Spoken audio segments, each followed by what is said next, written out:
Muy buenas tardes o buenos días para todos. Esta es una pequeña cápsula con un resumen de aspectos relevantes que hay que considerar sobre las últimas clases que hemos estado revisando. Y para tener en consideración, tomé algunas diapositivas de los papers que ya hemos visto para hacer algunas precisiones y tal vez explicar cosas que pudieran quedar en duda. Partiendo por la primera clase que se evalúan en la cátedra 3, está desde los instrumentos hacia adelante. Y en ese contexto, lo primero que tenemos que tener en consideración que es entender qué es un instrumento. Y el instrumento de investigación tienen que entenderlo como una herramienta para recolectar datos o información que va a dar respuesta, obviamente, a la investigación y por ende a los objetivos que ustedes se están poniendo dentro de sus proyectos, de sus tesis o de cualquier tipo de investigación en realidad. Entonces, eso es importante tener en cuenta. Un instrumento es una herramienta que se utiliza para recopilar datos o información que son de interés para la investigación, ya sea cuantitativo o cualitativo, ¿sí? Entonces, eso es importante tener en cuenta. Dentro de estos tipos de instrumentos tenemos varios, desde observación, donde uno participa como investigador, mientras que hay otros que uno solo observa a distancia, por ende no se incluye. También están las típicas encuestas, cuestionarios, inventarios, escalas que sirven tanto para estudios cuantitativos como para los mixtos. Recordad que los mixtos son los que tienen diseños de un aspecto tanto cuanti como cualitativo, por ende ahí se comparte y se complementan los resultados de los diseños para poder tener un conocimiento más profundo de lo que se está investigando.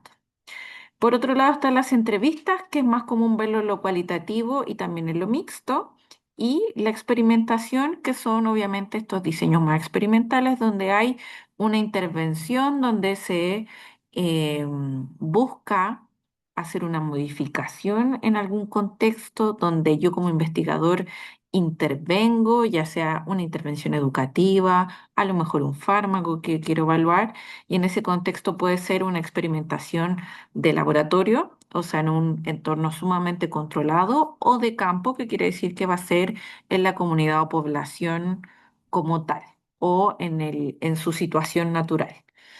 Entonces, eso hay que tener en cuenta. ¿Qué es importante para tener en consideración cuando ustedes tengan que ver los tipos de instrumentos que hay?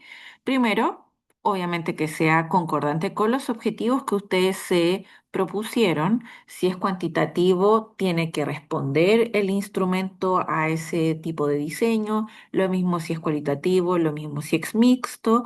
Y obviamente también que pueda dar respuesta a los objetivos específicos que ustedes se plantean.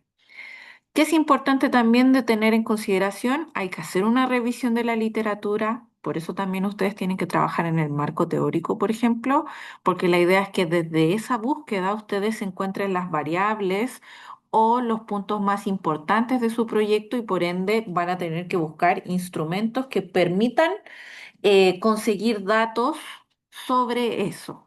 Por ejemplo, si es cualitativo y estoy viendo del duelo, voy a querer buscar un instrumento que a lo mejor sea una entrevista semiestructurada o algo de ese estilo, pero que obviamente esté ligada al contexto de duelo. O si quiero ver tal vez el manejo del dolor con escala de Likert, voy a ocupar ese tipo de escala y voy a buscar una que ya esté validada o que ya esté siendo utilizada idealmente en ese contexto. Y lo otro que hay que tener en cuenta son los aspectos prácticos de los instrumentos. Hay instrumentos que pueden ser económicos de aplicar y hay otros que pueden ser muy caros o con mucha dificultad o que requieran mucha preparación. Por ejemplo, si yo lo hago con una entrevista, prácticamente lo que voy a necesitar va a ser al entrevistador, tal vez una libreta, un lápiz un celular o una grabadora, mientras que para otras situaciones puede que requiramos maquinaria o contextos más complejos o más costosos, tal vez un instrumento tecnológico específico que necesitemos medir o aplicaciones, etcétera. Entonces, también es importante tener en cuenta qué tan costoso es, qué tan fácil es de ocupar, si todos los integrantes lo van a poder ocupar o si hay que tener algún tipo de capacitación en ese sentido. Otra cosa importante de tener en cuenta en la selección de su instrumento es que estos instrumentos obviamente cumplan con las propiedades mínimas que se requiere, validez, que mide obviamente lo que pretende medir, confiabilidad, que sea consistente en sus resultados, o sea que si yo tomo la presión una vez este, con este instrumento, voy a poder tomarlo 10 veces más y las 10 veces más me va a dar un valor similar o el mismo. Precisión, que debe ser capaz de detectar diferencias o variabilidades cuando se mide. La idea es que obviamente en ese sentido, si es preciso, los valores también tendrían que ser muy cercanos entre ellos. En cambio, si un instrumento en una ocasión me da un valor de 10 y en el otro 100, claramente no va a ser preciso porque tiene una variedad muy amplia de los resultados que puede dar. Objetividad, o sea que está libre de sesgos. Ahí es súper importante lo que me comentaba anteriormente. Hay instrumentos que requieren algún tipo de capacitación o expertise desde quienes lo aplican porque si no pueden haber diferencias. El ejemplo es que tal vez yo podría hacer una entrevista y que soy una persona tal vez más experimentada o que también yo misma pueda implementar una entrevista y soy una persona más inexperta. Entonces, si ambas personas se están entrevistando al unísono, puede ser que la persona más experimentada logre mucho mayor profundidad, mientras que la otra va a ser mucho más superficial y eso va a hacer que sea distinto. Lo mismo también puede ser con mediciones de tipo más numéricas o de algún tipo de cuestionario o de medición. Y la facilidad del uso, que es lo que hablábamos de que sea fácil de aplicar y de interpretar. Obviamente si requiere mayor complejidad hay que tenerlo en cuenta si es factible de realizarlo o no, si es que tenemos los conocimientos para realizarlo o no, o si incluso a veces necesitamos especialistas como estadísticos o algún especialista en algún diseño o instrumento en específico.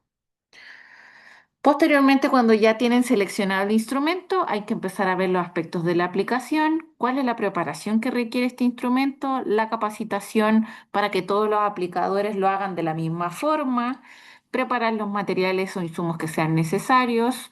No hay que perder oportunidades que sean relevantes en ese sentido porque faltan materiales y obviamente en relación a la muestra que se va a utilizar en su proyecto. Y que hay que también tener en cuenta para la aplicación qué tipo de técnicas tienen estos instrumentos. La técnica es el procedimiento en sí. Acuérdense que el instrumento es la herramienta, mientras que la técnica es el procedimiento de cómo se realiza la recolección. Entonces, una técnica puede ser la autoadministración o autoaplicación, o sea que yo respondo por mí mismo el instrumento.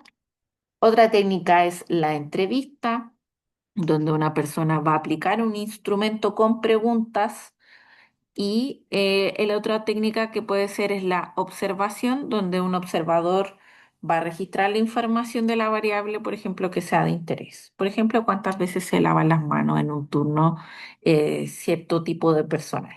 Entonces, hay que tener en cuenta. Los instrumentos son estas herramientas que nos permiten recolectar información y estos instrumentos tienen sus propias técnicas, que son los procedimientos que se tienen que hacer al momento de la implementación. Y aquí tenemos esos tres ejemplos.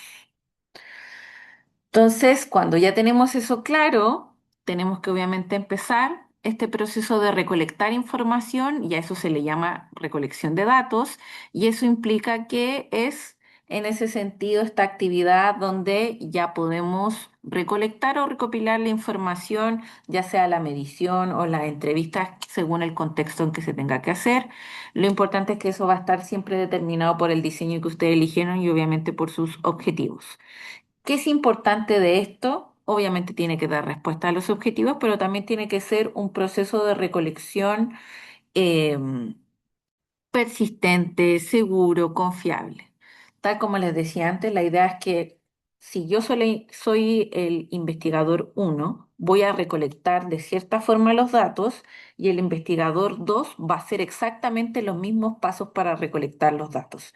Por ende, tiene que ser algo sumamente organizado, tiene que tener un paso a paso a cumplir. Entonces, de esta forma no va a haber sesgos ni ningún tipo de problemática al momento de recolectar la información que necesitamos.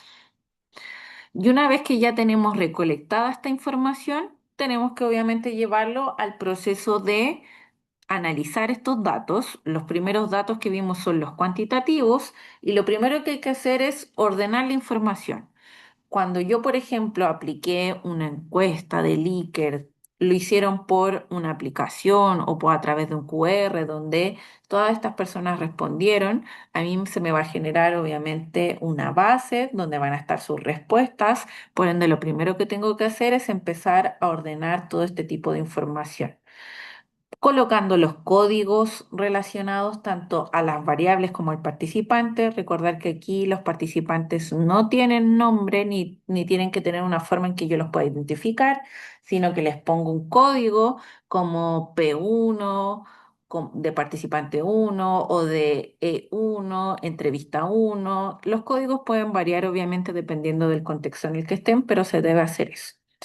Y asimismo se tiene que codificar cada variable. ¿Qué significado tiene cada variable o cada tipo de respuesta?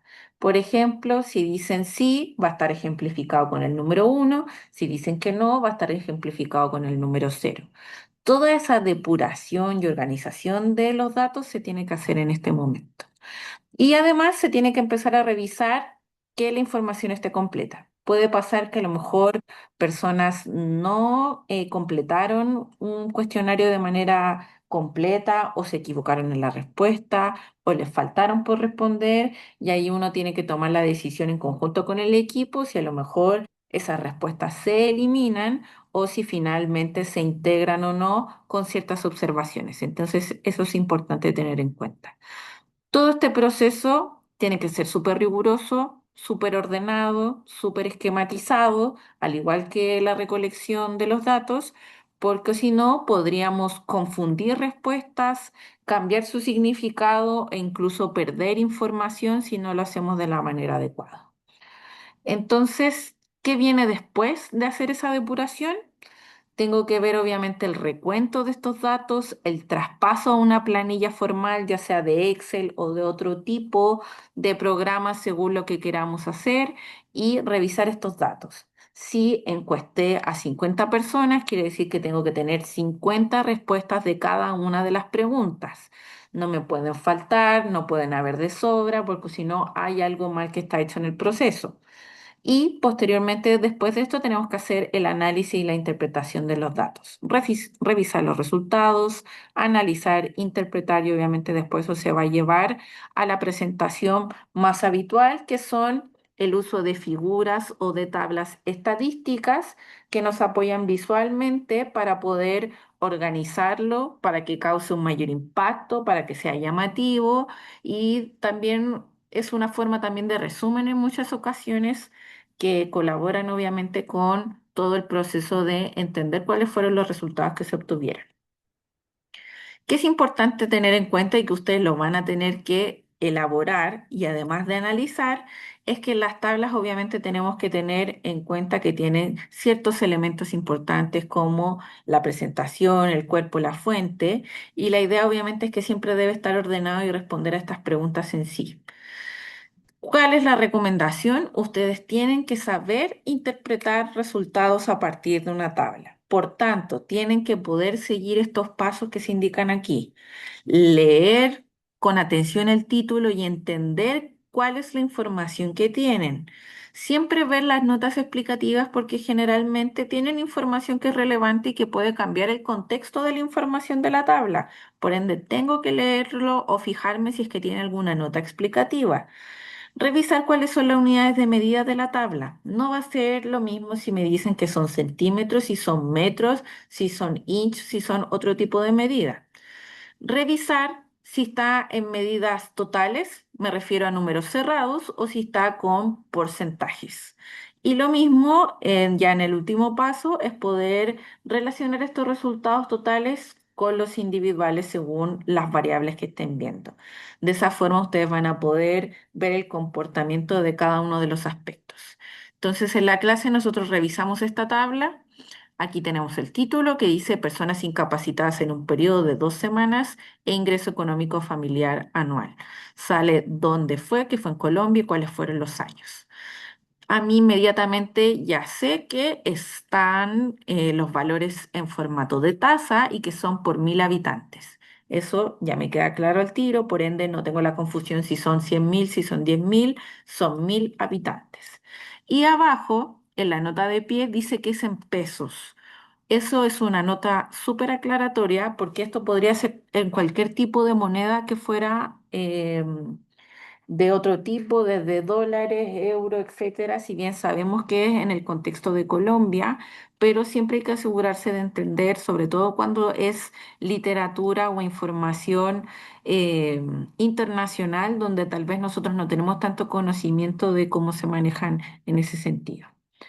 Y obviamente ahí cuando ya tengo el contenido, después de haber leído el título, la nota de encabezado y la nota de pie, me voy a observar las columnas principales o el cuerpo, donde aquí puedo ver fácilmente que está dividida la población en urbano y rural y que está después comparado según su ingreso económico de menos a más.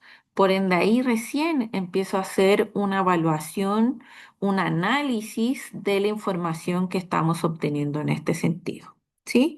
Entonces, sí o sí, debe hacerse ese proceso para poder aplicar y entender bien una tabla, que es lo que nosotros debemos saber hacer. Y los gráficos lo mismo, también son útiles, muy utilizados. Hay que tener ojo, eso sí, de no abusar de su uso, sino que sea realmente útil dependiendo de lo que van a colocar o exponer o analizar. Si es un gráfico de torta, por ejemplo, que tiene muchísimas respuestas, no va a ser útil. Si es que a lo mejor tienen también gráficos de barra, es importante también leer los ejes primero para entender qué significa cada uno, si es que una barra es de un color y otra es de otro color, y así poder identificarlas. Y después de tener identificadas todas esas características, al igual que lo vimos en la tabla, recién ahí voy al análisis más profundo de estos gráficos, ya sea de torta, de barra, etcétera.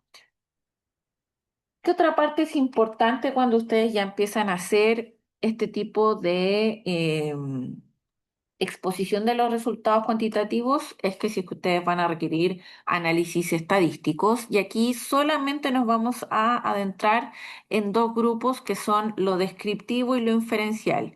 Esos son los únicos grandes grupos que hay de análisis estadístico, para que no se vayan a confundir. Descriptivo, tal como lo dice su nombre, describe la muestra, es donde se hacen los perfiles o las caracterizaciones de una población, porque solo describe sus características o sus circunstancias, mientras que el inferencial busca obviamente deducir o inducir que a partir de los resultados de esta muestra, estos resultados se podrían llevar a una población total o más grande.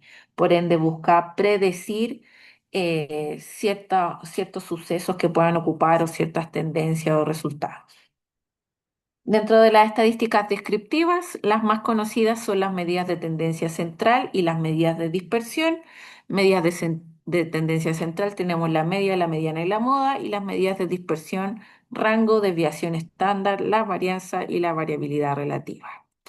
La mediana, muy conocida, no me voy a detener mucho, es el promedio, promedio aritmético. Pueden recordarlo fácilmente de esa manera. La media es el promedio.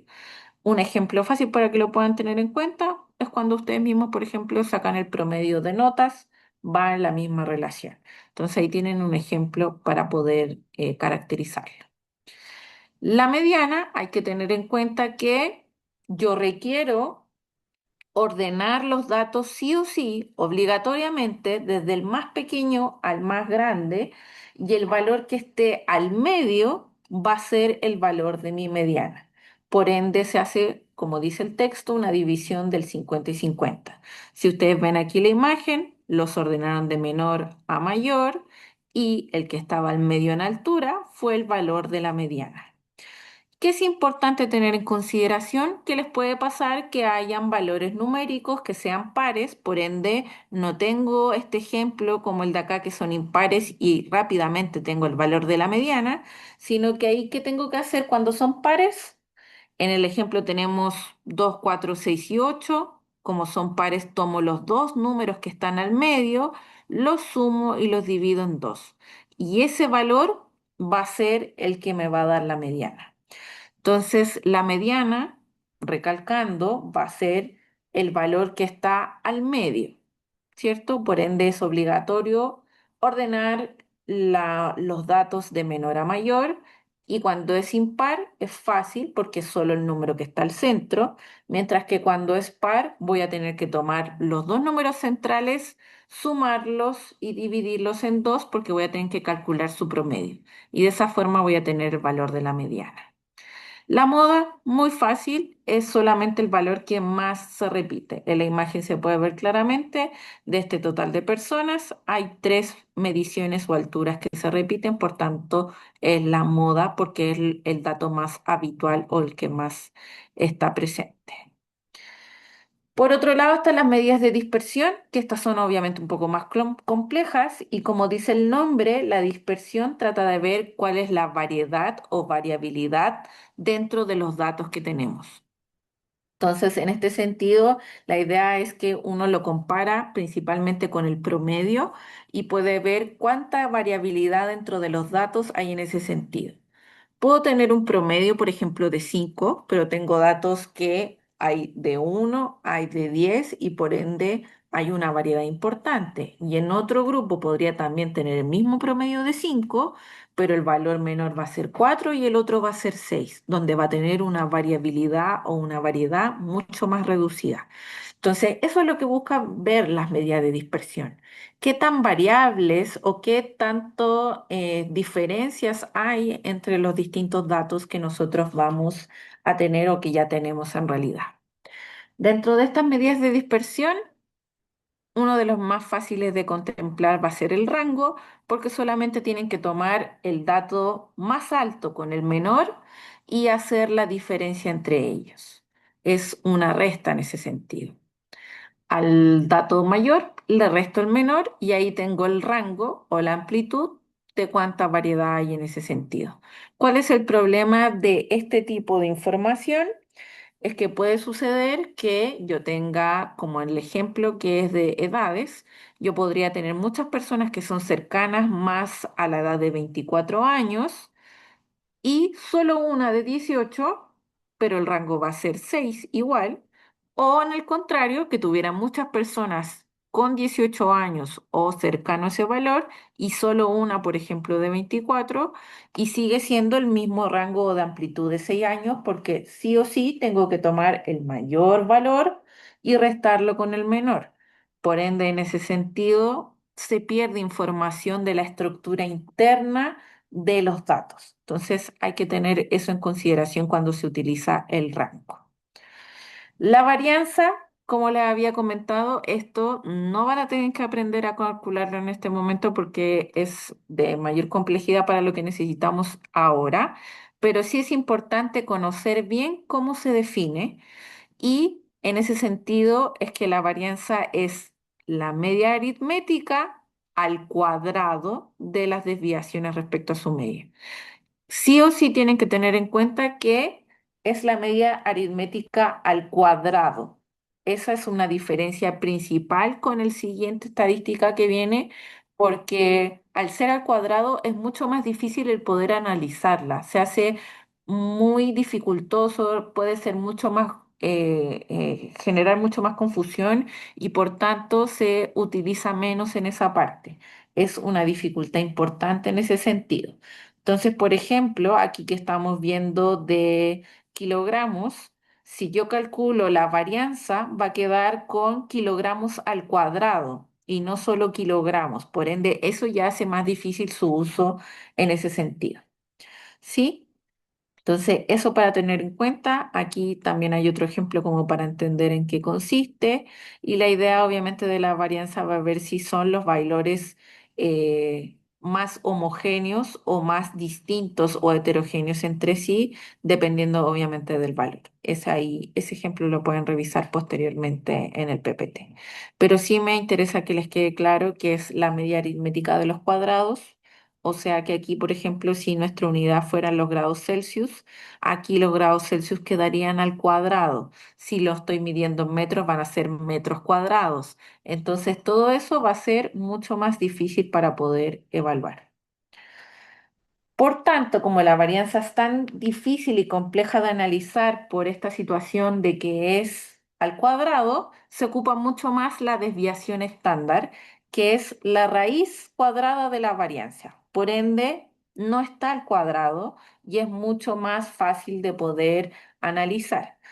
En este ejemplo, que es de la medición, tenemos aquí el promedio, que nos dice que la altura de estas personas son 155, ese es el promedio de altura de todos ellos, más menos, y aquí viene la información de la desviación estándar, 11,5. O sea que de este promedio puede haber una gran mayoría sobre los 11,5, o sea, 155 más 11,5 o menos. Por eso está marcado esto en rojito. Esto es lo más habitual que van a poder, obviamente, encontrar dentro de esta recolección de datos de altura. Aquí hay un ejemplo de uno que se arranca, que es más grande, pero es uno solamente. Entonces, este valor demuestra la tendencia de la desviación de todo este conjunto de datos.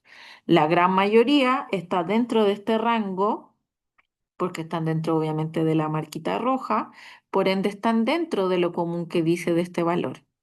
Y sí o sí es importante de entender que la desviación estándar, para poder entenderla, el valor tiene que ir primero con el promedio o la media, que en este caso 155, y posteriormente se coloca el valor de desviación estándar, que en este ejemplo es de 11,5. Esto es súper importante que lo consideren y recuerden, porque si yo solo pongo la desviación estándar, no puedo hacer ningún análisis. Es como que en este resultado yo solo pusiera 11,5 centímetros de desviación.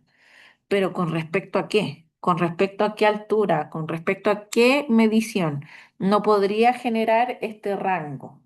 Entonces, eso es importante considerar. En otro ejemplo que les puedo poner de este mismo tipo, podríamos tener que el promedio de peso de 100 personas es 75 kilos, con una desviación estándar, o sea que quiere decir más o menos 5 kilos. O sea que mi rango de la desviación, como el promedio era 75, es que la gran mayoría de los datos se va a mover entre los 70 y los 80 kilos. Eso va a ser la información que me está dando. ¿Sí? Y la estadística inferencial, solo para tenerlo en consideración, de que busca ir más allá. Esta muestra, los resultados que se van a tener son generalizables, es decir, que los puedo llevar a una población más grande, son representativos en sí. Por ejemplo, que yo tomara una muestra de 500 personas a nivel nacional y como son representativas de Chile, yo estos resultados de estas 500 personas puedo inferir de que son aplicables a toda la población de Chile. A eso se refiere. Por otro lado están los datos cualitativos, donde en este contexto obviamente el enfoque no es numérico ni de cálculo, sino que se centra en lo que expresan los participantes en sus opiniones, en sus vivencias, su contexto, y lo que uno tiene que hacer ahí es buscar ciertos patrones o respuestas que se van repitiendo una y otra vez y que se van analizando. Entonces, aquí la información generalmente está en las entrevistas, que es lo más habitual, los focus group también son muy útiles, el uso de notas de campo, que como yo le había comentado, yo puedo estar haciendo la entrevista y haciendo notas, por ejemplo, de cambios de gestos, de cambios de posiciones corporales, cosas que obviamente en la grabación de la entrevista por el audio no voy a poder eh, captar y que además la memoria también es súper frágil en el sentido de que se me puede olvidar posteriormente. Y también tenemos materiales de visual, hay algunos que son de grabaciones o que son más como de entrevista con audio y grabación. Y también cuando hay preguntas abiertas que son de respuestas más extensas, donde las personas pueden también explicar o responder de manera más extensa. ¿Qué es importante en ese sentido? Las transcripciones de estas respuestas son súper importantes. La transcripción quiere decir que yo de esta información, por ejemplo, del audio que tengo de la entrevista, lo transcribo, o sea, lo escribo literal, según lo que respondió esa persona, y una vez eso transcrito, yo puedo evaluarlo y analizarlo para tener, obviamente, los resultados que yo espero. ¿Qué es importante de la transcripción? Debe ser como el formato de un guión donde yo puedo identificar quién dijo cada una de las frases o respuestas. Se pueden colocar indicios no verbales, por ejemplo, cuando hay sollozos, cuando hay cambio de postura, cuando a lo mejor hubo una interrupción no deseada, etcétera. Y también podemos hacer anotaciones que hayan sido relevantes para el contexto. Y el ejemplo que teníamos en el PPT que yo le agregué va a quedar algo de esta forma. Aquí tengo claro cuándo hizo las preguntas el entrevistador, cuándo respondió también el participante. Aquí ya tiene que ir con el código también del participante, porque recuerden que no podemos identificar posteriormente de dónde vienen cada una de sus respuestas. Entonces después uno obviamente va analizando las respuestas y las va comparando con las otras entrevistas para ver qué es lo que más se repite y cuál es la tendencia que hay. Entonces, una vez que ustedes ya tienen organizados estos resultados, viene la parte de la discusión, donde es súper importante tener en cuenta de que ustedes van a tener que ahora interpretar los resultados que ya trabajaron anteriormente. La discusión no es volver a repetir los resultados, sino que interpretarlos. Y para poder interpretarlos, yo también los voy comparando con lo que hay en la evidencia disponible y los voy contrastando. ¿Qué cosas se parecen? ¿Qué cosas están distintas? Y por ende les voy dando un significado en ese sentido. En este proceso de interpretación deben también tener un orden lógico. La discusión debería iniciar dando respuesta a los objetivos, al objetivo general o a la información más importante de mi propuesta. No sería coherente si yo inicio, por ejemplo, la discusión hablando de hallazgos que no eran los relevantes para el estudio o que eran los menos importantes. Entonces, sí o sí, es importante eso tener en cuenta de partir eh, interpretando los resultados en relación a la literatura, pero también con el orden de respuesta a los objetivos que ustedes mismos propusieron. Reflexionar sobre estos resultados que implican, cuál es su relevancia, cuál es su aporte, cuáles son sus recomendaciones en ese sentido. Y también en la discusión se pueden incluir las limitaciones que se hayan encontrado, si es que las hay o no. Por ejemplo, limitaciones del tipo metodológico. A lo mejor nuestro proyecto inicialmente quería hacer entrevistas presenciales, pero no se pudo y se tuvieron que hacer a distancia o solo telefónica incluso. Eso puede ser una limitación importante, por ejemplo, cuando quiero profundizar, o tal vez de que hice una encuesta donde la técnica era de autocompletar y me doy cuenta que muchas de las personas tal vez no entendieron una de las preguntas, o también considerar las mismas limitaciones metodológicas que pueden tener los distintos diseños, porque obviamente todas tienen pros y contras. Eh, Obviamente las limitaciones pueden ser variadas, pero ahí tienen que ser críticos para ver cuáles son esas observaciones que hay que tener en cuenta. Y en la discusión, por tanto, que es importante tener en cuenta cuáles fueron los resultados que coinciden con los hallazgos, qué implicancias tienen estas similitudes, cuáles fueron los que no se asemejan, o sea, que se contradicen, o que tal vez fueron nuevos y que no los pudieron contrastar, o que son hallazgos. Todo eso se tiene que ir respondiendo en ese sentido. Posteriormente vienen las conclusiones. Las conclusiones es importante que quede claro que no es volver a repetir las ideas anteriores, no es un resumen de todo lo que hicimos antes, sino que es el momento donde uno tiene que destacar lo más relevante de todo el contexto de investigación, qué es el aporte más grande que hace, cuál es el resultado más importante. Entonces, eso es importante o relevante de tener en cuenta. No es un resumen, sino que es el momento de desarrollar o darle cierre, haciendo énfasis de la parte más importante o del punto principal de su estudio. Y posteriormente también en muchos se hacen las recomendaciones y es importante tenerlas en cuenta porque tienen esta estructura que es bastante fija, que es de estos tres aspectos de recomendaciones que uno debería incluir y que es lo más recomendado, que es sugerir mejoras en el método de estudio, sugerir acciones específicas en base a las consecuencias. Por ejemplo, tuve tal resultado, hay tal desconocimiento de esta área, por ende, qué repercusiones tiene, qué acciones se...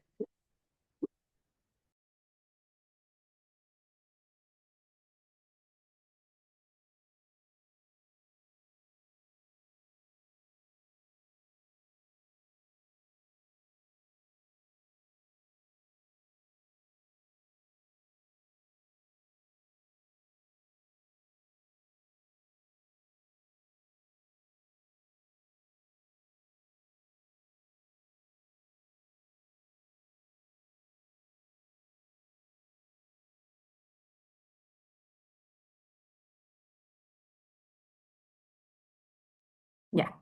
Eh, tuve ahí una pequeña interrupción porque estaban tocando la puerta, pero para continuar, entonces las recomendaciones en ese sentido tienen que tener estos tres enfoques en consideración.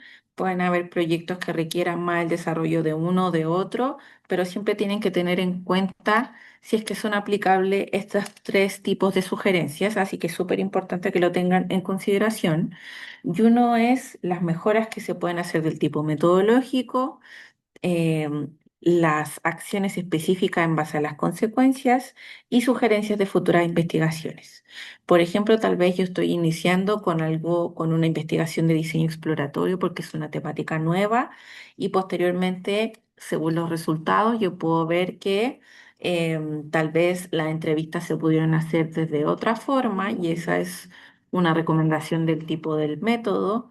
O a lo mejor según los resultados me doy cuenta que hay una percepción de falta de apoyo en cierto ámbito, por ende se pueden sugerir mejoras en ese sentido o consideraciones.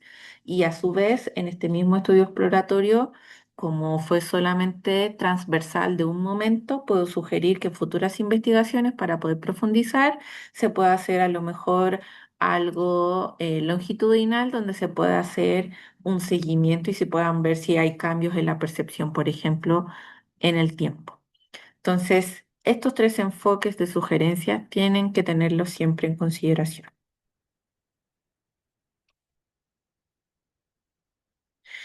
Y ya lo último que tenemos que contemplar, la presentación, cuando yo ya hice todo lo anterior, ya llega la forma en que yo presente esta información de mi investigación en el formato de artículo científico. Algo importante que hay que tener en cuenta es que cada revista tiene su propio formato, por ende, la mayor recomendación que se hace en este sentido es que primero uno elija cuál es su revista objetivo donde uno pretende publicar y posteriormente uno empieza a escribir el artículo porque, como insisto, cada una tiene su formato, su tipo, su limitación de palabras, etcétera. Entonces, sería mucho más difícil o mucha pérdida de tiempo si primero lo hago de una forma y lo tengo que volver a adaptar y volver a adaptar según los requerimientos de cada revista. Lo primero es que el título que ustedes tienen que hacer debe ser claro, conciso, que llame la atención y que pueda obviamente tener que capture lo esencial del artículo, de la información, del eje. Y de esta forma siempre se trata de que sea fácil de leer, fácil de capturar y no ocupar palabras o acrónimos que sean confusores o que no sean de uso internacional porque obviamente pueden confundir y hacen también que sea menos utilizable su propio artículo. Por otro lado, el resumen del artículo, que es súper importante tener en cuenta, debe contemplar el propósito o los objetivos que ustedes se plantearon, la metodología del estudio, los resultados principales, obviamente no todos, pero sí los principales y las conclusiones. Ese es el contenido mínimo que sí o sí debe tener el resumen de cualquier artículo. Y como lo dice la palabra, es un resumen, esto es lo último que se escribe de un paper, porque literal es resumir todo lo otro que ya se hizo. Y debe ser claro, debe ser directo, debe ser conciso. En general son bastante acotados, entonces en ese sentido hay que tenerlo en cuenta para su elaboración. ¿Sí? Es literal la carta de presentación, porque cuando uno hace una búsqueda científica, lo primero que lee de un texto o de un paper para saber si te es útil o no es el título y es el resumen o abstract. Entonces, son clave para saber si este paper me es útil o no para lo que yo necesito. Entonces puedo desecharlo y decir, no, esto no va, no apunta a lo que yo requiero, o sí incluirlo y posteriormente leer el paper completo. Así que eso es importantísimo de tener en cuenta. El resumen tiene este formato mínimo de tener los objetivos o el propósito, la metodología, los resultados y las conclusiones más importantes.